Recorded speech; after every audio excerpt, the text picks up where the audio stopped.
Hello, welcome to our Bible study on human responsibilities in living in the image of God, a program of the Banking Blessings Ministry. My name is Goodluck Ofebu. And I am Obi Ofebu.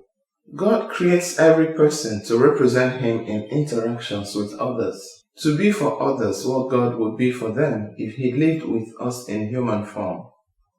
He provides resources to empower every person to perform the responsibilities of representing Him among others. Our program seeks to understand the meaning of living in the image of God, resources that God has provided to guide us, and human responsibilities and benefits of living in the image of God. This Bible study focuses on the responsibilities. Let's dive in to learn, taste, and share from the message of our God. The second part of the Beatitudes, that is Beatitudes 3 through 8, identifies the human responsibilities of representing God in interactions with others. Beatitude 3, humility towards others. Blessed are the meek, for they will inherit the earth. Matthew 5 verse 5. Beatitudes 4 and 5, care for others and sensitivity to the needs of others. Blessed are those who hunger and thirst for righteousness, for they will be filled. Matthew 5 verse 6. Blessed are the merciful, for they will be shown mercy. Matthew 5 verse 7.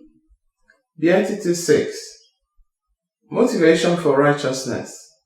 Blessed are the pure in heart, for they will see God. Matthew 5 verse 8. Beatitudes 7 and 8, individual responsibility for peace and righteousness. Blessed are the peacemakers, for they will be called children of God. Matthew 5 verse 9.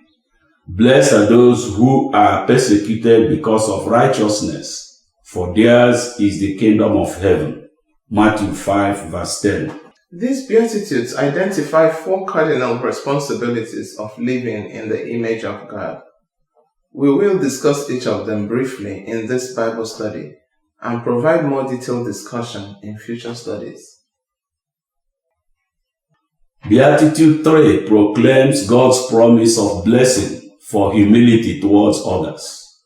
Matthew 5 verse 5, blessed are the meek, for they will inherit the earth.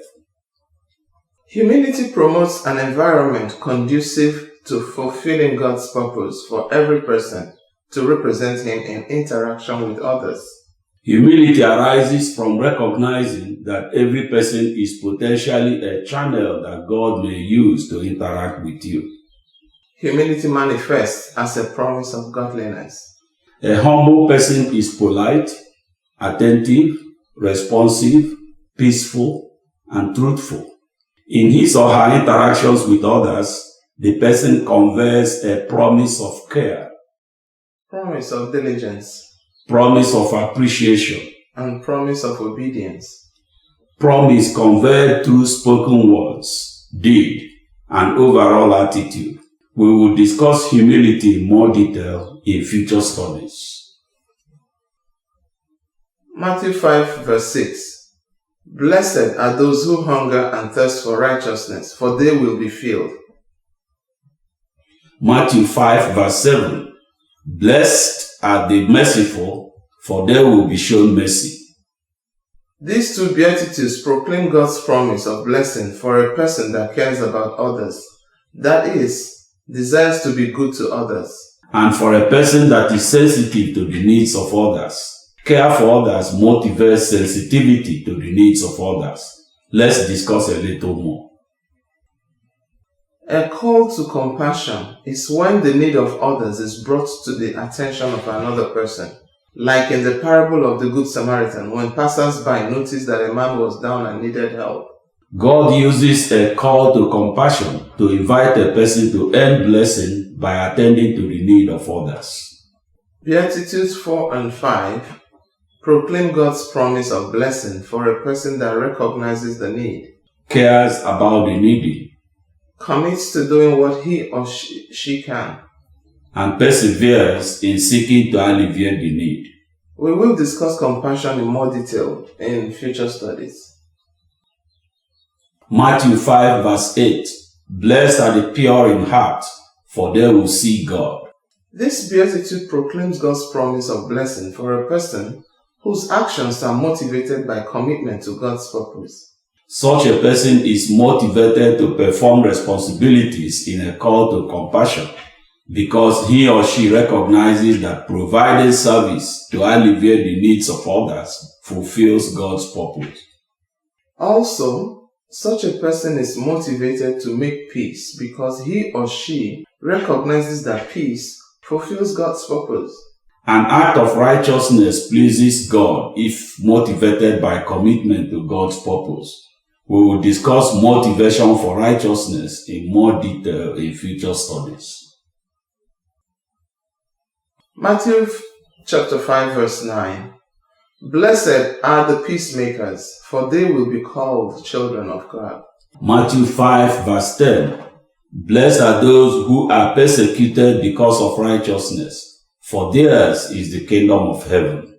Beatitudes 7 and 8 proclaim God's promise of blessing for a person that performs his or her responsibilities in human interactions, irrespective of others performing or failing to perform theirs.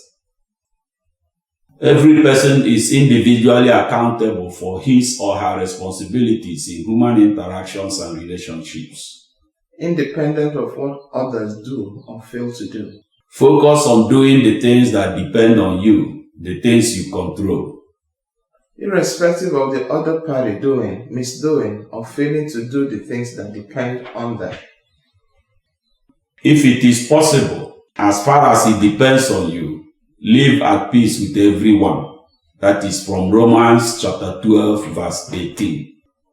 A positive understanding of Paul's message is that a person should explore possible options to find an approach for peace and righteousness. A person should focus on doing his or her part, irrespective of other parties doing, misdoing, or failing to do their part.